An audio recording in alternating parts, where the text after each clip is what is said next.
तब दोस्तों ये हमारा ईपीएफओ का फंड आज 25 लाख करोड़ है, उसे 3-4 टाइम ज़्यादा होगा। यही आपका फंड सोशल सिक्योरिटी भी देगा और नेशन निर्माण में भी कंट्रीब्यूट भी करेगा, ये जज्बा के साथ। नमस्कार दोस्तों एक और नई वीडियो में आप सभी का बहुत बहुत स्वागत है। दोस्तों जैसा कि आप सभी को पता है कि 15 नवंबर 2024 को ईपीएफओ का 72वां स्थापना दिवस है। तो यह स्थापना दिवस 15 नवंबर को मनाया गया। ईपीएफओ के 72वां स्थापना दिन के अवसर पर हमारे बीच में उपस्थित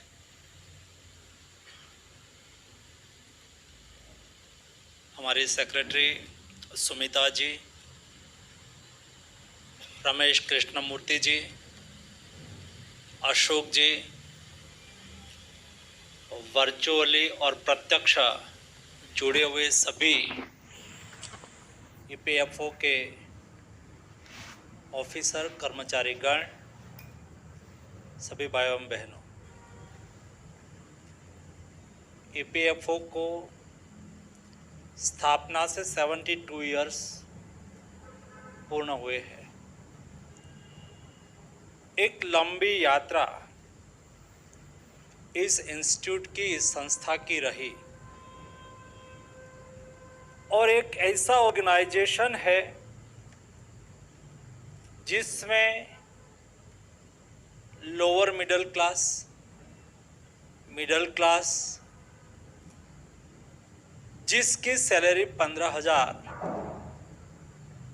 नियरेस्ट होती है या कम होती है, ऐसे लोगों को अपनी लाइफ में सोशल सिक्योरिटी मिले, अपनी बचत करे, जब आवश्यकता हो तब अपने परिवार में किसी के बच्चों को पढ़ाना हो, परिवार में शादी हो, या तो अनिवार्य आवश्यकता के समय पे अपनी बचत को उपयोग कर सके और उसमें से कई हिस्सा वो पेंशन फंड में भी डाले ताकि उनके पिछले लाइफ में पेंशन के रूप में उसका सहारा बने और उसको मैनेज करने का काम, दायित्व ये ईपीएफओ निभा रहे हैं। यहाँ कई लोगों को सम्मानित करा गया जिन्होंने स्वच्छता में अच्छा काम करा हो, स्पोर्ट्स में अच्छा खेला हो, जिन्होंने अच्छी सर्विस प्रोवाइड की हो। ऐसे कई कैटेगरी के यहाँ पुरस्कार दिए गए। जिसको पुरस्कार मिला है ये सभी को मैं अभिनंदन देता हूँ और ये 17 लोग जो आज पुरस्कार के अधिकारी बने हैं, उसके साथ मैं सेक्रेटरी साहब को रिक्वेस्ट करूंगा कि मेरे साथ 1-2 घंटे का सेशन करवाइए। मैं इसलिए कहता हूं कि जिसको पुरस्कार मिला है, या तो पुरस्कार हम तब देते हैं आप 15,000 से अधिक एम्प्लॉइज ईपीएफओ में है, उसमें से 17 लोगों को पुरस्कारित करा गया। 17 अवार्ड से शायद 25-30 लोगों को पुरस्कारित करा गया। उन्होंने कुछ विशेष करा है, उत्साह से करा है और मैं व्यक्तिगत मानता हूं कि सफल व्यक्ति से कुछ सीखना चाहिए। मैं स्वयं भी सीखना चाहूँगा और मेरे ईपीएफओ को और स्ट्रेंथन करने के लिए उससे मार्गदर्शन भी लूँगा, उसकी एडवाइस भी लूँगा। इसलिए आवश्यक होता है जो व्यक्ति सफल होते हैं जीवन में, कुछ करते हैं, वो सफल होते हैं। भाषण देना बहुत आसान होता है। दोस्तों ईपीएस 95 पेंशन धारक अपनी मांग कर रहे हैं कि उनको मिनिमम पेंशन 7,500 रुपये प्लस महंगाई भत्ता दिया जाए, लेकिन ईपीएस 95 पेंशन धारक इस 72वें स्थापना दिवस का इंतजार कर रहे थे कि यहाँ पर कुछ अलाउंस होगा कि EPS 95 पेंशन धारकों की पेंशन में वृद्धि हो रही है। लेकिन कुछ ही देर में हम कार्यक्रम शुरू करने वाले हैं। पुनः आप सभी का करतल ध्वनि से स्वागत, अभिनंदन।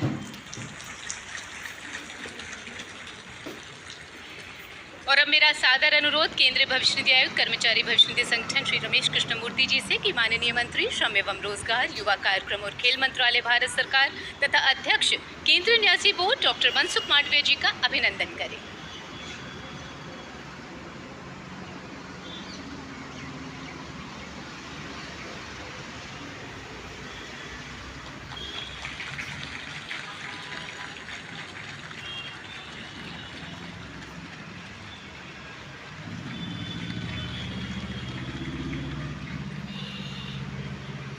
धन्यवाद सर। मेरा निवेदन श्री चंद्रमौली चक्रवर्ती अपर केंद्रीय आयुक्त मुख्यालय से कि कृपया सुश्री सुमिता डावरा सचिव श्रम एवं रोजगार भारत सरकार तथा उपाध्यक्ष केंद्रीय न्यासी बोर्ड का स्वागत करें।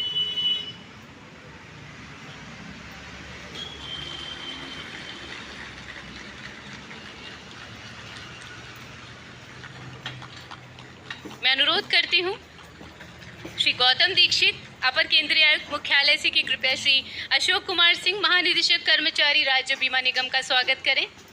श्री गौतम दीक्षित।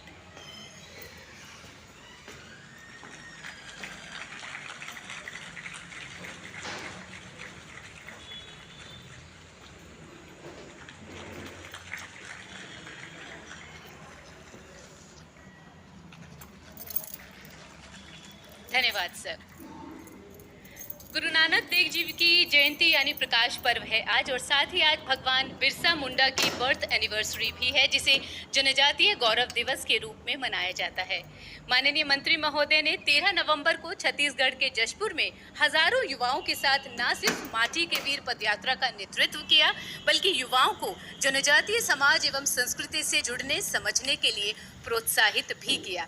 हमारे देश की समृद्ध संस्कृति एवं परंपरा समूचे विश्व में हमें एक विशिष्ट पहचान दिलाती है। ये भारत ही है जहां किसी भी मंगल कार्य का शुभारंभ दीप प्रज्वलन के साथ किया जाता है, और ये प्रार्थना की जाती है कि दीपक का ये प्रकाश सभी के जीवन को सकारात्मक ऊर्जा से रोशन करे। मंच पर आसीन आप सभी गणमान्य अतिथियों से विनम्र अनुरोध है कि कृपया दीप प्रज्वलित कर कार्यक्रम की शुभ शुरुआत करें।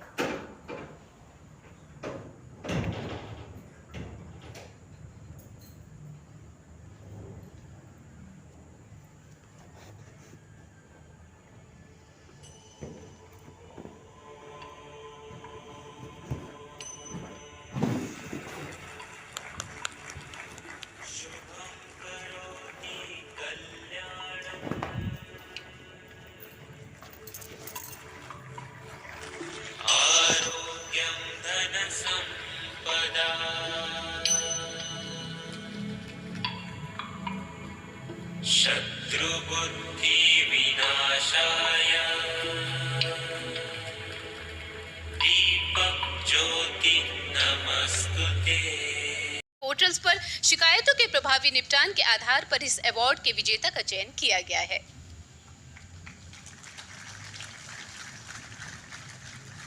भविष्य Nidhi award 2024 for best office in proactive pension claim settlement का विजेता है क्षेत्रीय कार्यालय अहमदाबाद।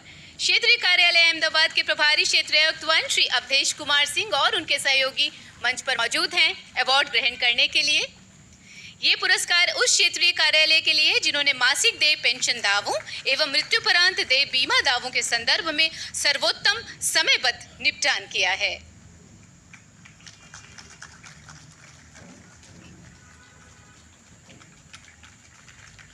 अगला अवार्ड भविष्य निधि ईपीएफओ के 72वां स्थापना दिन के अवसर पर हमारे बीच में उपस्थित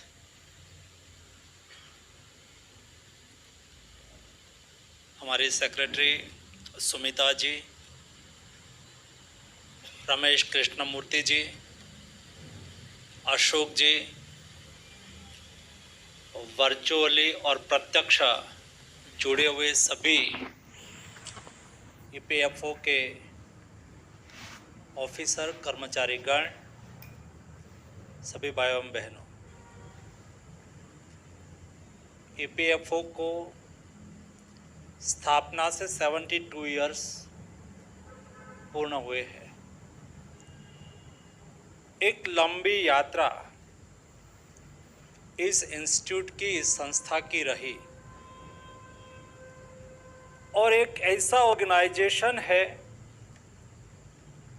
जिसमें लोअर मिडिल क्लास जिसकी सैलरी 15,000 नियरेस्ट होती है या कम होती है, ऐसे लोगों को अपनी लाइफ में सोशल सिक्योरिटी मिले, अपनी बचत करे, जब आवश्यकता हो तब अपने परिवार में किसी के बच्चों को पढ़ाना हो, परिवार में शादी हो, या तो अनिवार्य आवश्यकता के समय पे अपनी बचत को उपयोग कर सके और उसमें से कई हिस्सा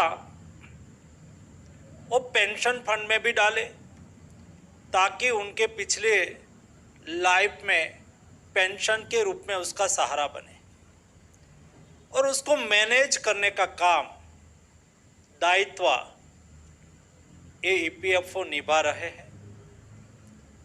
यहाँ कई लोगों को सम्मानित करा गया जिन्होंने स्वच्छता में अच्छा काम करा हो, स्पोर्ट्स में अच्छा खेला हो, जिन्होंने अच्छी सर्विस प्रोवाइड की हो। ऐसे कई कैटेगरी के यहाँ पुरस्कार दिए गए। जिसको पुरस्कार मिला है ये सभी को मैं अभिनंदन देता हूँ और ये 17 लोग जो आज पुरस्कार के अधिकारी बने हैं, उसके साथ मैं सेक्रेटरी साहब को रिक्वेस्ट करूंगा कि मेरे साथ 1-2 घंटे का सेशन करवाइए। मैं इसलिए कहता हूं कि जिसको पुरस्कार मिला है, या तो पुरस्कार हम तब देते हैं आप 15,000 से अधिक एम्प्लॉइज ईपीएफओ में है, उसमें से 17 लोगों को पुरस्कारित करा गया। 17 अवार्ड से शायद 25-30 लोगों को पुरस्कारित करा गया। उन्होंने कुछ विशेष करा है, उत्साह से करा है और मैं व्यक्तिगत मानता हूँ कि सफल व्यक्ति से कुछ सीखना चाहिए। मैं स्वयं भी सीखना चाहूँगा और मेरे ईपीएफओ को और स्ट्रेंथन करने के लिए उससे मार्गदर्शन भी लूँगा, उसकी एडवाइस भी लूँगा। इसलिए आवश्यक होता है जो व्यक्ति सफल होते हैं जीवन में, कुछ करते हैं, वो सफल होते हैं। भाषण देना बहुत आसान होता है, ये मैं करेक्शन करके देखता हूँ। आपने करेक्शन करा और उसमें कुछ गलती हो, वो कुछ फॉर्म भर के आए हो, आप कहेंगे कि मैं देख लेता हूँ। देखने के बाद आप कहें जरा इतनी चीज़ें चेंज करके लाओ और उसमें ये चेंज करना है। दोस्तों केवल इतना कहेंगे ना, ये नहीं होगा, कल आना। वो छोटा आदमी कब कल आएगा? क्या हम उसके इश्यू को इमीडिएट एड्रेस करते हैं क्या? दोस्तों मुझे लगता है इस मिनिस्ट्री में मुझे 5 महीने हुए हैं, उसके पहले मैं 5 मिनिस्ट्री कर चुका। एक बार कोई इंस्टीट्यूट के काम करने वाले टीम की इच्छा शक्ति बन जाती है कि हम हैं ना, हम सहयोग करने के लिए तैयार है, हम आपके लिए है, ये मेरा कर्तव्य है, मेरा दायित्व है, मुझे करना चाहिए। ये भाव संस्था के सभी कर्मी और सभी अधिकारी के मन में आना चाहिए। दोस्तों सफलता उसके पर होती है और मोदी जी ने हमें कहा है कि 2047 में हमें विकसित भारत बनाना है। जब विकसित भारत बनाने की बात मोदी जी ने कही तब केवल नारा नहीं दिया, लेकिन 2022 15 अगस्त को रेड फोर्ट से उद्बोधन करते हुए प्रधानमंत्री जी ने अपने उद्बोधन में कहा कि हमें विकसित भारत के लिए 5 प्रण लेना होगा। और दोस्तों एक व्यक्ति से देश आगे नहीं बढ़ सकता है। तब दोस्तों ये हमारा ईपीएफओ का फंड आज 25 लाख करोड़ है, उसे 3-4 टाइम ज़्यादा होगा। यही आपका फंड सोशल सिक्योरिटी भी देगा और नेशन निर्माण में भी कंट्रीब्यूट भी करेगा। ये जज्बा के साथ हमें काम करना चाहिए। और दोस्तों लास्टली, यहाँ हमारे 2 रिटायर्ड ऑफिसर को हमने सम्मानित करा। दोस्तों आप भी आज काम कर रहे हैं, कल रिटायर्ड करके जाएंगे, लेकिन कोई व्यक्ति जाता है तो पद चिन्ह छोड़ के जाता है। आप कोई जगह पे गुजरेंगे तो आपका पद चिन्ह वहाँ रह जाता है। आप जिस ऑफिस में काम कर रहे हैं, आपके जो लाभार्थी है, आप ऑफिसर है, जहां भी है वहां आपकी ट्रांसफर हो या तो आप रिटायर्ड हो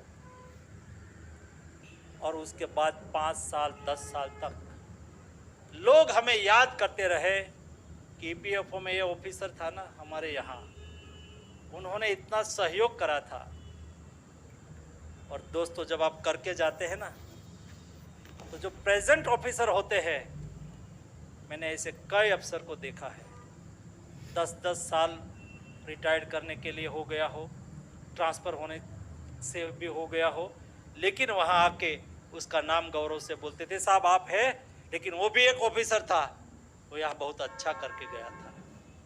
मैं अपेक्षा रखता हूँ कि मेरे 15,000 से अधिक सभी मेरे ईपीएफओ के परिवारजन यही पद चिन्ह छोड़ के अपनी कैरियर से आगे बढ़े।